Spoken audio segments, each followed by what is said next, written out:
natatakot ako magtanong. Ikaw Kasi pa ba? baka, hindi, pero yun nga, si Vice na lang. Oh, pwede ka naman tanongin kayo. Sure, ikaw pa ba? Kasi, Pwede namang di supakot. kasi tinatanong kanina sino source ni Arniel. Mga friends mo nagkukwento. Sino? Basta. Oh. Alam mo, marami akong friends sa friends mo. Parang definite, sino? Ano ko? Pero, Diba? masaya sila. Oo, masaya. Masaya naman ako. Actually, yung mga kwento nga nila, ako mismo na masaya for you. At naisip ko, ay, magkakaroon din ako ng love life in the future. Wow! Marami naman nagmamahal pero sa yun nga, future. isa sa inaabangan sa 10th anniversary. Actually, eto, kahit mag-survey ka, kahit magtanong ka, yung baka tuluyan na huwag kayong umami ni Ayon. Oo. Bakit naman ginamit yung anniversary? Linakaw namin yung celebration para yan ang magiging... magandang abangan. Yes. Ano po? Ano pong tanong mo? Yan. Amen? Definitely walang mangyayaring ganyan. Walang mangyayaring Oo nga. ganyan. So, kumbaga, sabi nga nila, di ba, yung action speaks louder than words, di ba? Pero kung tinatanong niyo, masaya po kaming dalawa ni Ayon. Oh, yun nga. Eto na lang, ano masasabi mo na ang madlang people ay sobrang saya. Nakikita, pag yun nga, naglalandian kayong dalawa. Talagang... Landi talaga yung term, June. Diba? Yung paglandian sa buhay ko yung dati sa isang coffee shop. So kayo dalawa na talaga. Pero yun nga, isa sa inaabangan talaga, let's face it, no, aminin natin, talagang pag may, kunyari, tinusok ka ni Bong and John, talagang headline talaga siya, pinag-uusapan sa social media. Talagang parte ng It's Showtime, 10 years ng Showtime, yung sa inyong dalawa ni Ayon. Actually ako, napa-flatter ako, na-overwhelm ako actually na ang daming masaya na masaya ako. Yun lang po, dahil sa panahon ngayon, lalo na pag showbiz ka, di ba? Parang mas mahalaga pag yung artista malungkot, mas mahalaga pag yung artista may skandalo. Kasi mas gusto mong pinag-uusapan ng mga tao yun. Di ba? Pag may nangyayaring masama dun sa mga artista, yun yung headline na lahat interesado. Pero yung simpleng kasiyahan ko, na nararamdaman ko, ang dami nagre-react, ang dami nag-aabang kung anong susunod na mangyayari. Na-overwhelm ako at grateful po ako sa inyong lahat dahil masaya kayo sa kasiyahan ko. At hindi nyo yun gustong kontrolin at may mga gusto kayong malaman pero pero hindi nyo pakikialaman. Yung ganun. At maraming salamat po sa inyong lahat sa pagbibigay respeto na lang din dun sa damdamin namin. At masaya po talaga ako na masaya kayo para sa akin. Maraming salamat. Thank you, guys. Yeah. Kay Bang, Ryan Bang. Yeah. Ryan, are you happy for your mother, mama? Di ba mama mo si Vice? Oh, syempre naman. Sino ba hindi ba? Ryan, you look at me before you answer. Sobrang happy po ako. Yun lang po. Gano'n sila katagal? Huwag kayong magtanong sa akin, please. June, balik tayo sa 10th year anniversary ng Showtime. Ito si Jim, sinesegue niya para may kinalaman sa 10th anniversary. Parang pasok na yung tanong niya. Pero ito si John. John, hindi ka nahirapan na syempre may trabaho ka rin may obligasyon ka sa Makati, di ba? Oo. Balita ko minsan nag-MRT ka o madalas ka nag-MRT kasi galing ng session. Sasakay ka ng MRT para umabot sa Showtime. Actually, nagpaparong lang siya para masabi ka siya sa Sure. Kasi ako naman, nagsimula ako sa showbiz, talagang nagko-commute lang naman ako, bus lang yung sinasakyan papuntang rehearsal. So hindi naman mahirap sa akin yung mag-MRT. Totoo, may mga nakakita, pero para sa akin, Pinagkakaguluhan ka sa MRT. hindi naman pinagkakagulo, may mga nagpa-fix. Kasi akala snatcher siya. Pero siyempre ako bilang hindi naman ako nangarap ng ganito, chine-cherish ko yun eh. Kasi sabi ko, balang araw malalaos din ako. Sino, hahanap-hanapin ko yung mga picture. Kaya kung yung picture, go lang ng go. Pero hindi ka nahirapan sa MRT. Hindi naman po. Tsaka June, May seniors, sa ano kasi siya eh, kaya hindi ka siya seniors card ba yun? tsaka sa tindi ng traffic ngayon, di ba? Talagang lahat tayo mapipilitang mag-MRT. Nag-MRT ako, pumunta akong airport, hindi pa ako mali. Talagang super sexy. Parang sa Makikipagtulakan lang po. In fact, si Alec, MRT Pili ko rin. nga, at that time parang pili ko, nagpuan ako eh. Na-violate ka. Na-violate ka. So, pinagpasensyahan ko na. Wow! Iba ka din eh.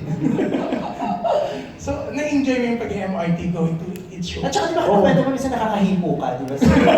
Wala ko sa mga lalaki sumasakay. Sorry. Yung iba kasi naiilang magpa-picture sa akin. Kasi, syempre na, kilala pa si Alakdan noon. Natatakot sila. At saka iba na ilang parang hindi naman mukhang artist. Grabe. June? Yeah, okay, thank you. Thank you, Thank you, June. Ito, ang Thank susunod you. na magtatanong, ang isa pang in love na in love. Wala ba kundi si Michael Dix Almasan. Go Dix. Love is in the air. Wow. Masaya si Biggs. Sobrang saya ni Biggs. Ano naman yung, were there times ba na parang muntik na kayong umalis sa Showtime? Na parang pag-isipan nyo na parang nagsasawa na kayo or napapagod na kayo? Meron bang ganun point? Ako, after the first season, after the, parang first season yata. Di ko matanda kung first season or first year. After the first year, nagpaalam na ako. Bakit? May bias. I felt so tired. Tapos, I felt yung mga panahon na araw-araw, sample, araw-araw required ako mag-isip ng may nag-text. Naubos ako, tapos feeling ko talaga naubos ako, tapos hindi ako sanay sa showbiz nang nabigla ako sa nangyari. Parang ang bilis ng pagbabago sa buhay ko na hindi ko nasabayan. Yung feeling ko ang dami kong hindi magawa. Hindi ako makalabas sa bahay, hindi ako makapag-jowa, hindi ako makaraket, hindi ako makakoncert sa ibang bansa kasi kailangan araw-araw nasa Showtime ka. Tapos napagod talaga ako ng pagod na pagod. And at that time, hindi ko nakikita yung purpose ng pag-showtime ko. Akala ko lang, racket ko lang yung pag-showtime ng kikita. And at that time, 5,000 a day ang sweldo ko. So wala kang PA, wala kang makeup artist, wala kang hairstylist. Akong damit, wala kang mag-stylist, di naman uso. So sabi ko, parang it's not worth it. 5,000 a day, parang lugi ako. Parang uuwi ako nang wala akong naiuwing sweldo. Kasi babayad ko dun sa nag-makeup sa akin, babayad ko sa nag-ayos ng buhok sa akin, babayad ko dun sa tumulong sa akin PA, parking mo pa, pangkain mo pa, pambili ko pa ng damit. Tapos pagod na pagod talaga. Feeling ko hindi na ako nakakatawa. Feeling ko wala na akong maisip na ipagpapatawa pa. Parang lahat yata ng jokes, naubos ko na nung year na yun. Kaya sabi ko, hindi na po ako magiging effective kasi ubos na ako. Tapos feeling ko talaga hindi na ako nakakatawa. Kaya sabi ko, kailangan ko nang bumalik sa comedy bar para ma-practice ako. Kasi feeling ko nakalawang ako dahil hindi na ako nagko-comedy bar. So gusto kong mag-comedy bar na lang. Tapos regular guesting, pero yung regular show, ayoko na muna. So nakipag-usap ako sa management na hindi ko na po bet. Tapos si Ogie Diaz, sabi niya, sige, pahinga na lang muna tayo. Kasi nakita niya talaga pagod na pagod ako. So parang isang buwan yun, na wala ako sa Showtime. Pero hindi nila ako pinapayagan na mag-resign talaga. Sabi niya, sige, pahinga ka. Pero lumakit ako, nag-tour ako abroad. So habang nagtutour ako, everyday, naka-ano pa rin ako, naka-FaceTime. Yung gano'n, tatawagan ka daw ni Direk, o sige, pero nakikita pa rin nila ako sa TV. Paminsan-minsan kasi pini-FaceTime nila ako kahit naliligo ako, kumakain ako, nasa banyo ako upload. Pinapakita nila ako. Tapos, na-miss ko yung Showtime. Na-miss ko si Ann. Si Ann talaga yung umiyak talaga. Sabi ko, parang nasanay na ako, nakikita ko si Ann Curtis. Parang ayoko nang hindi ko kasama si Ann Curtis. Si Ann yung isa sa pinakamalaking reason ko bakit gusto ko bumalik ng Showtime. Tapos, kinausap ako ng management na ganito, inayos nila yung lahat. Tapos nagdagan yung sweldo. Naging 8 digits. Arty ka. Hindi pala yung style. Balik nga tayo. Dapat sinabihan mo kami para sa yung ginawa na. Alam mo na, Jules. Oo nga eh. Pero ngayon talaga, nasa punto ako ng buhay ko na hindi ko kayang mawala sa Showtime. At hindi ko kayang mawala ang Showtime sa buhay ko. Ikamamatay ko. Nakuha ko na yung halaga niya sa buhay ko. may vice, yung burnout, hindi ba dahil may Showtime, and then may pelikula ka, and then meron ka pang ibang mga commitments? Alam mo yung mga tao, iniisip yung ganun. Burnout is, you can equate burnout to exhaustion. Right. Pero ano, burnout is all about, not being able to find your purpose. Okay. Pag alam mo yung purpose mo, napapagod ka lang, pero yung burnout na bibigay ka, hindi eh. Kaya kailangan malaman, yun yung lagi kong sinasabi sa mga batang artistang nakakausap ko lagi. Sabi ko, pinagdaanan ko yan eh, yung nagsimula ako, tapos parang biglang kilala ko ng mga tao na kahit saan lang pagpunta, nakikita nila ako, konting kibot, nasa social media, konting kibot, nasa news, nasa headline, di ba? Pero pag yun yung mga dahilan ko ba't ayaw ko, huwag na lang, ayoko na, hindi ko deserve to, nakakairita, nakaka-stress, lagi gano'n nakaka-stress. Pero pag alam mo yung purpose ng ginagawa mo, hindi ka masistress, mapapagod ka lang sandali, pero hindi mo iiwanan yung ginagawa mo kasi gusto mo yung dahilan kung ba't ginagawa mo siya. At ang dami-dami din yung napapasaya. Million. Bigs? May times nag-ano ba kayo na burnout din kayo? Ay, yung iba, ano yung... Jukes? Kami. Na-experience nyo rin ba yan? Hindi po. Kailangan nila kami i-fire para alisin kami dito sa Showtime. Hindi kami aalis dito. Yun yung ano namin ni Jukes. Yun yung, ang tawag doon? Parang yun yung mantra namin ni Jukes. Baka marathon yung amin. Marathon, hindi 100 meters lang. Mapang marathon kami ni Jukes eh. Basta nandito tayo. Kailangan tanggalin tayo dito. Pero hindi kami mag-quit. Ganun yung mantra namin ni Jukes. Siguro sa ako meron sa banda, medyo parang na burnout ako ng konti. Pero sa Showtime parang hindi eh. Parang wala talagang time na sabi ko na parang gusto ko mag-quit or pagod na ako sa Showtime. Parang Ito si Ann, tumatawid dito eh. Sa pelikula, di ba? Sa concert. Yes. Teleserye or whatever. Pero hindi, never ko naisip na gusto kong umalis sa Showtime. Showtime is like a home for me. So never, if ever yung napapagod lang, I just need to reset. So aalis ako, magbabakasyon na wala talagang ginagawa. But I will always come back to Showtime. Tsaka kung minsan kahit may sakit sila, talagang everyday pumapasok pa rin. Ito si Chang Ami, mukhang walang pahinga. Actually, may sakit siya ngayon. Actually, pa ako nare-recover from my acid reflux. Pero hindi. Ako sa akin doing noontime show again and being part of Showtime is like parang super duper blessed. Kasi lagi ko ngayon sinasabi sa kanila na sa edad kong ito, I am so thankful, grateful, and so blessed na nakatrabaho ko pa sila dahil ang gagaling, ang sisipag, at sobrang nakakabata ang Showtime. So, hindi ako minsan nakaramdam ng pagod. Actually, minsan sinasabi ko nga kay Meme, pagka masama yung pakiramdam ko, tapos ilang days na, sasabihin niya sa akin, ba't pumasok ka na? Sobrang nalulungkot ako sa bahay. Nadidepress ako pagka wala ako sa Showtime. So, nung nabigyan ako talaga ng opportunity to do Showtime, sobrang naramdaman ko yung kakabata. At saka yung, alam mo yung purpose mo na makapagpaligaya ka ng ibang tao. And also to give yung mga nanay, the inspiration, na lahat tayo, we are given second chances in life. Second chances in love, in life, kahit sa career, ganun din. Huwag lang mawawala ng pag-asa. Go lang ng go. Kaya yan. Very well said. Ryan?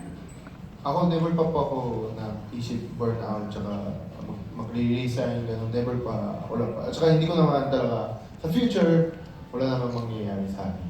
Pero kinabahan ka nung pumasok yung isang Korean, di ba? Sa kapareho. Hindi.